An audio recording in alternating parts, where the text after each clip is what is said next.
and I have loved all of you so much. You have made me so happy. So thank you. Thank you. We love you. Very sweet. So I can say that the first time we ever met you, we were moving in with 4 kids, 3 of them in diapers. We had no kitchen, no doors. You came over with the portable oven for us to set up to cook in because we had nothing to cook in. And I mean, you made us feel at home. So. Well, I felt so blessed because I raised 4 children, and then you showed up with 4 children. It was as good as it could be. And I got to do it all over again. It was like so much fun, but they weren't mine. It was like kind of like a grandma thing, and it was really pretty cool. So we're gonna miss you. Yes, Yes. we are. Very much so. All your beautiful gardening. Oh, yes. You're always out there gardening, all your gorgeous bushes. And your love for the people here.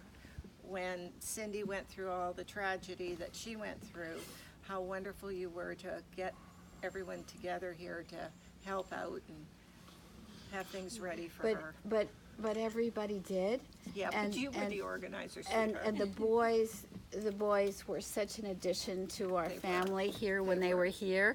They were so amazing, you know. They were. And it was just wonderful having them here, and Abe and Linda when they were here, and you know, we could just go on and on. We just have really wonderful memories of our neighbors. Yeah.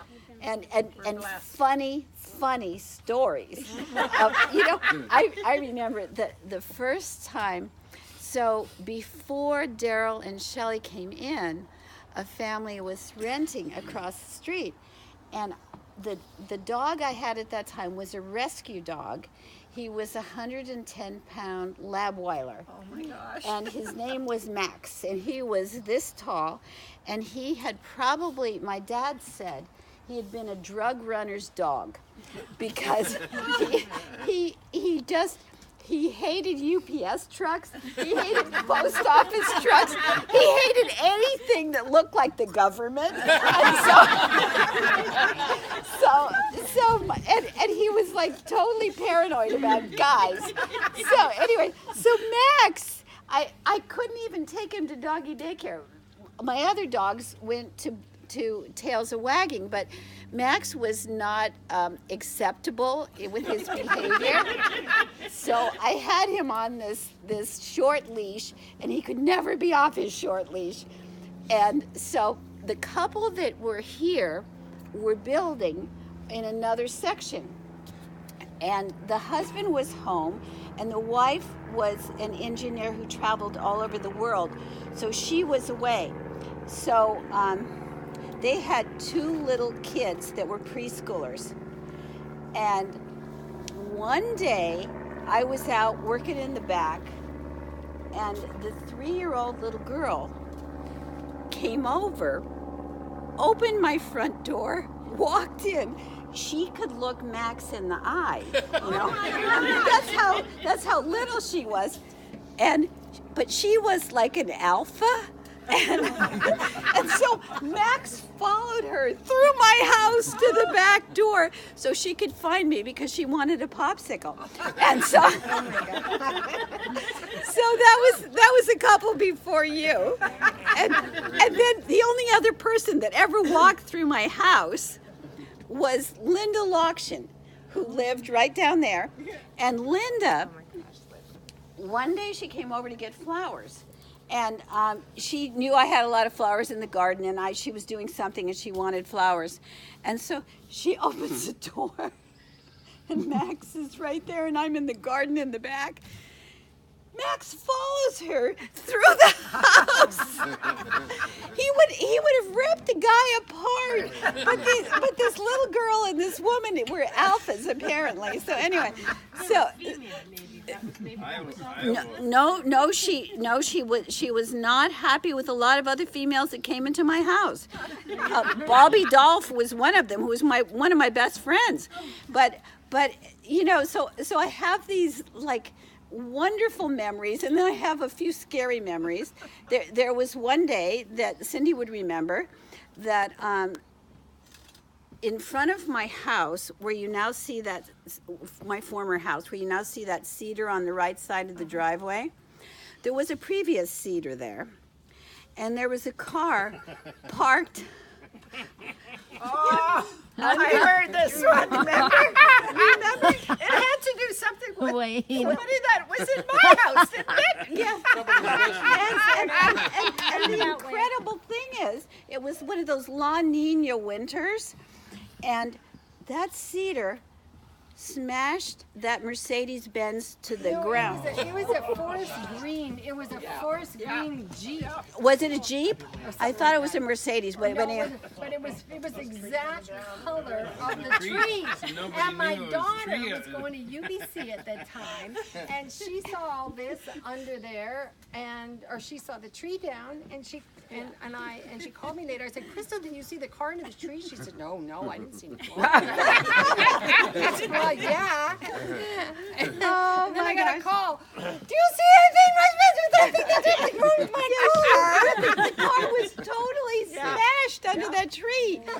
So, yes. I said it didn't look too bad from where I was laying. Sharon was right. You were right about Max. There was one, and you didn't take Max for walks. He took you for a walk. Yes, he and came that around was the when he corner got your one time dog. And I was sitting No, out that on the was porch. a different time. No, it was. I was sitting No, on that the was porch. that time. And, No, it wasn't you. No, it wasn't. This was a different time. Okay. And I had Brewster on the porch with me. Brewster And- didn't get. And Max was leading Sharon around the corner at a pretty good clip. and Brewster made the mistake of barking at Max.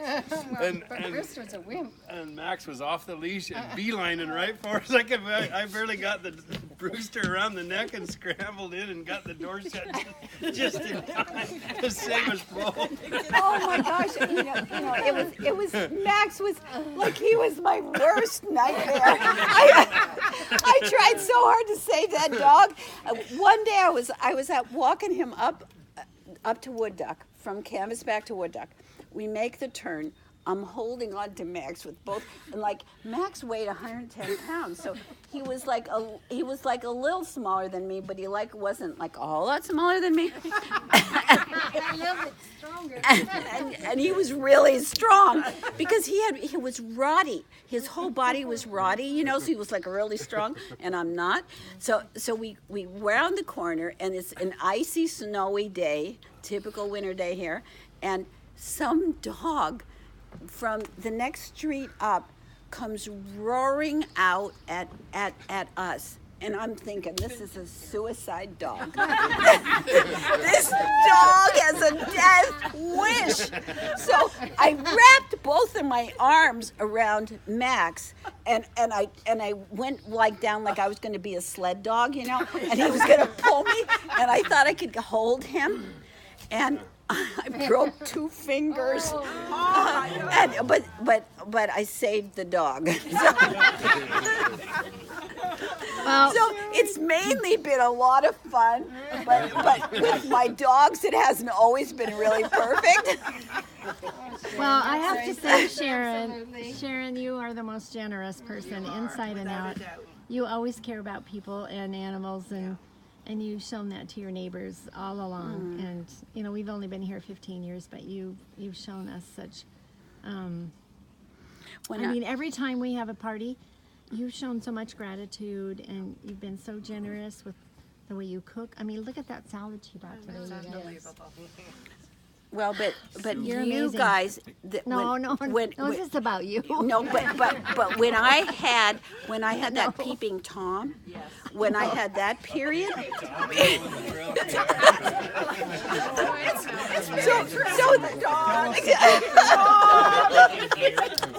So what happened?